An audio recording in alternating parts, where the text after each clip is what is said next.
દ્વારકામાં આવેલા માતાજીના 3 પૌરાણિક મંદિરો। 1. જગત મંદિર, દ્વારકા। દ્વારકાના મુખ્ય જગત મંદિરના 3જા માળે આદ્યશક્તિ માતાજીનું મંદિર આવેલું છે। એવું મનાય છે કે માતાજી અહીંથી દ્વારકાની 10 દિશાઓથી રક્ષા કરે છે।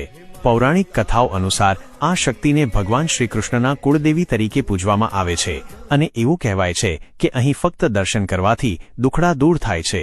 2. હરસિદ્ધિ માતાનું મંદિર। આ હરસિદ્ધિ માતાનું તીર્થધામ હાલાર અને સોરઠની સરહદ પર આવેલું છે। આ મંદિર ભગવાન શ્રીકૃષ્ણ અને રાજા વિક્રમાદિત્યના કુળદેવીનું સ્થાનક છે। હાલારના સાગર કાંઠે આવેલા ગાંધવી ગામની સીમમાં મેઢાખાડીના કિનારે હરસિદ્ધિ માતાજીનું મંદિર આવેલું છે। કોયલા ડુંગર પર આવેલું આ મંદિર ચાલુક્ય કાળનું ગણાય છે। 3.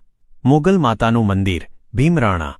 મોગલ માતાજી એવા દેવી છે જે ફક્ત કોઈ એક સમાજ નહીં પરંતુ 18 વર્ણ સમાજના આઈ છે।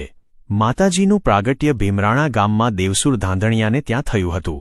આ શક્તિપીઠમાં એક ભવ્ય મંદિરનું નિર્માણ થયું છે જ્યાં મોગલ માતાજી